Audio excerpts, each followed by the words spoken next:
सवाल है, हाथों और पैरों की तलियां बहुत जलती हैं। भाई साहब आसान सा हल है, शिकंजवी बना के पियो।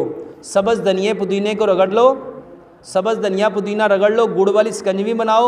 1 चम्मच सब्ज़ धनिया पुदीने का शिकंजवी में डाल के सुबह दोपहर शाम 3 से 4 दिन पियोगे, इंशाल्लाह जलन ठीक हो जाएगी। सिर्फ लंबा सजदा करो, सिर्फ लंबा सजदा करो। और ये जो लौंग होते हैं, लौंग, इसकी भाप लो, लौंग की भाप लो और लंबा सजदा करो, इंशाल्लाह इसी से ठीक हो जाएंगे। भाई का सवाल है कि सर पक जाता है, इसके लिए ना सिर्फ जैतून का तेल लगाओ और लंबा सजदा करो।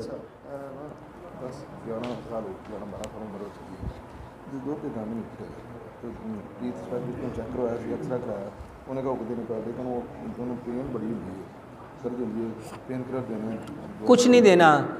अच्छा, एक बहुत ये 2-3 बार पहले भी सवाल आया है कि दूध के दांत टूटते नहीं हैं, और जब ये टूटे नहीं हैं तो नए कैसे आएंगे। मेरे मोहतरम भाइयों, अल्लाह ताला ने हर इंसान का जो बॉडी का स्ट्रक्चर है वो दूसरे से मुख्तलिफ बनाया है। मेरे अपने बेटे के दूध के दांत जो टूटे थे वो 9.5 साल की उम्र में टूटे थे। आगे दोबारा कोई बात नहीं। इसके लिए एक सिंपल सा काम करो, खजूर की गुठली निकालो, उसके अंदर सफ़ेद तिल भरो, 2 खजूरें सुबह, 2 दोपहर, 2 शाम, इसको ये पिलाओ, इसको ये चबा के खिलाओ। अगर ये खा नहीं सकता तो इसको पानी में डाल के ग्राइंड करके तो उसको दे सकते हो। 2 खजूरें सुबह, 2 दोपहर, 2 शाम।